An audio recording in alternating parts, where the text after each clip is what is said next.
Hello and welcome back to Wellywood Wargaming. My name is Damon, and in this episode of Sump Banter I thought it was about time that I address an issue that I see coming up on a lot of forums, on Reddit, on Facebook and all over the place in terms of how to get into Necromunda and exactly what literature you're going to need if you're looking at playing a campaign in Necromunda and just getting into it and playing it with your mates. Now, it is a bit confusing from the outset because it's an incredibly dense and rich game, which is great for those of us who are huge fans, but it does mean that it's a little bit inaccessible, I think, compared to some of the other games that Games Workshop produce.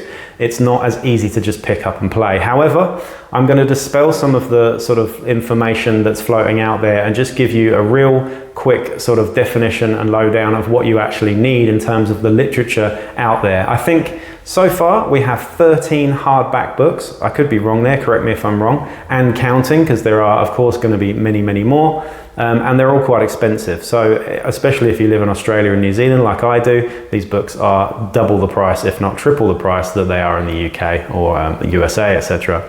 Anyway, so the first book that you're going to absolutely need, and this is an absolute must here, is the rulebook, the core rulebook, of course. Now this contains all the mechanics now and all of the stuff that you're going to need to play in the Underhive setting specifically. So not the Ash Waste setting, the Underhive setting. This is the core rules for everything. So you've got your close combat, you've got shooting, you've got absolutely everything in there, and you're going to absolutely need this book.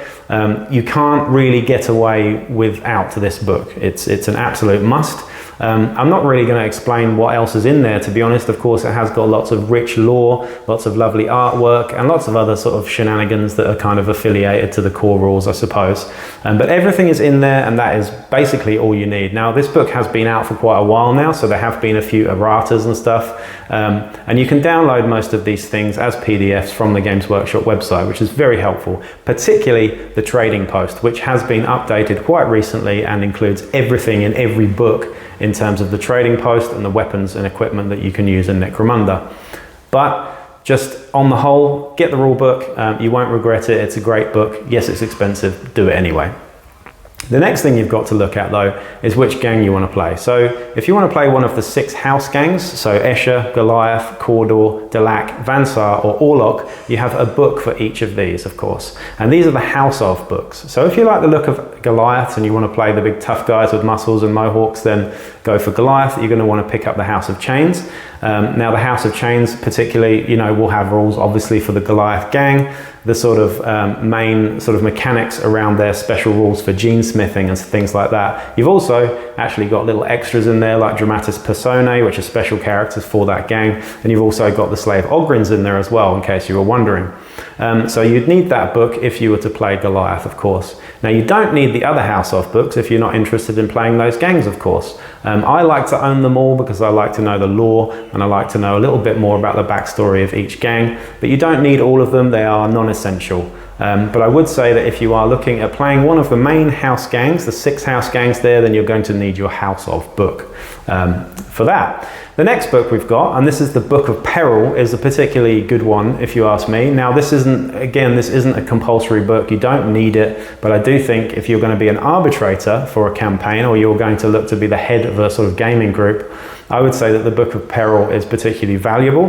Now it has rules for Venator gangs in it. Venator gangs are bounty hunters, so they're a really cool gang. Very customizable and just particularly interesting if you're into modeling and painting and stuff as well. You've also got the bad zone environments in there as well, so different scenarios and bad zone events and terrain and things like that can happen in the really grim, dark, horrible corners of the Underhive.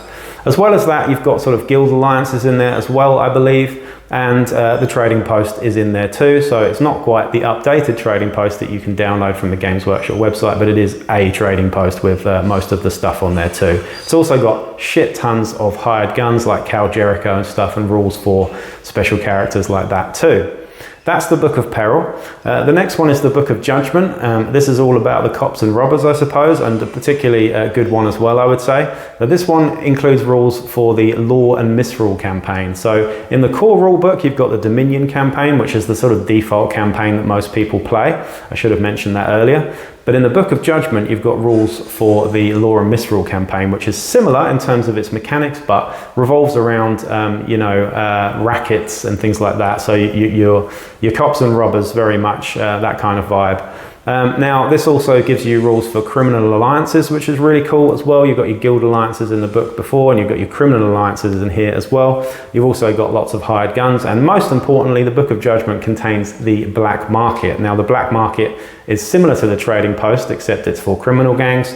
Anyone can use it, but the black market has things like Xenos weapons, Imperial weapons, and Chaos Corrupted weapons as well, as lots of equipment and war gear too. You've also got some of the exotic pets and beasts in there that you can't get unless you're an outlaw too. So really good book. Do you need it for starting? Absolutely not. The next one is the Book of Ruin. Now this is the polar opposite of the Book of Judgment. This contains rules for all the evil gangs in the game. So you've got the I actually just missed it. In the Book of Judgment, of course, you've got the Palanite Enforcers as well. So if you want to play the cops, then the Palanite Enforcers full rules for subjugators and Palanites are in there too. The Book of Ruin, getting back to that though quickly, you have rules for 3 gangs, which is pretty good value. You've got the Chaos Helots, which are just a Chaos Cultist gang. You've got the Gene Stealer cult, and most importantly, you've got the Corpse Grinder cult in there as well. So you've got rules for 3 playable gangs in there. There are miniatures for all of those too. And you've also got the trading post in there as well. So there's a version of the trading post in there too. And the Uprising campaign. And the Uprising campaign is particularly interesting. Unlike the Law and Misrule campaign, this one is about starvation and the uprising of a chaotic cult, I suppose, in the Underhive. And it's particularly cool. It's got a bit more of a narrative vibe to it. And like I said, there's a starvation mechanic in there as well, which is really, really cool indeed. Particularly good campaign, probably my favorite one so far, actually. Moving on to the next book, and arguably my favorite book in total, is the Book of the Outcast. The Book of the Outcast contains, of course, Outcast gangs. Now, Outcast gangs are similar to Venators in a lot of ways, but just full of scum.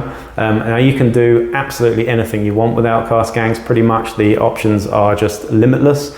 Really, really, really cool, and probably my most played gang type so far in the 5 years or so that I've been playing this game. You've also got the Outlander campaign in there as well. Outlander campaigns are different to the other campaign structures in that you basically fight for resources and build a settlement, which is really cool as well. So you've got four or five different campaigns already so far that I've mentioned, and they've all got a very different vibe. So if you are an arbitrator, you're probably going to want most of these books. If you're just a player and you just want that gang, then just go for that gang book. But the Book of Ruin, the Book of Judgment, and the Book of the Book of the Outcast are not compulsory. You don't need these books necessarily either. The other thing that you've got in the Book of Outcast quickly though, and something that I think is really important for the game, is weird powers, psychic powers for the game. You've got a full list of 7, I believe, different tables to choose from, and each of those has 6 powers in it, I believe, as well. So full rules for psychers and psychic folks in the game, which is excellent. The next one is the Book of the Outlands, and this is the last book in the sort of regular sort of book setup, I suppose, until we get into the Cinderak Burning one, which I'm going to talk about in a minute. Book of the Outlands, though, it's quite easy to confuse Outcast and Outlands, but the covers are very different, as you can see here. Book of the Outlands came out after the Ash Wastes box set.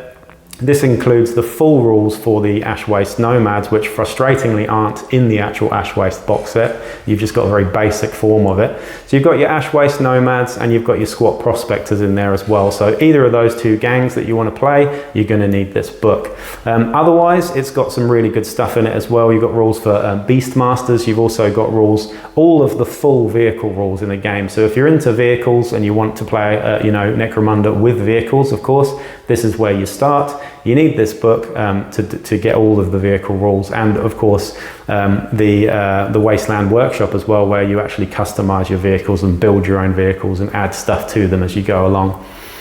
Other than that, the last and most recent book is Cinderak Burning. Now this is more of a sort of like, it's more of a lore book actually. It came out not that long ago, and it's got a hell of a lot of lore about new stuff that's happening in Necromunda. I don't want to give any of it away because, you know, go and read it yourself. But it's got something called the Succession campaign in it as well. So it's quite interesting, but you've also got a couple of small bits of rules in there as well for your Escher and Goliath bikes and vehicles as well. I believe there are going to be 3 of these books. This is the first of 3. The next one will probably have Cawdor and Vansar in it or something, or Orlok, and the last one will have Vansar and Delac, I believe. Something like that anyway.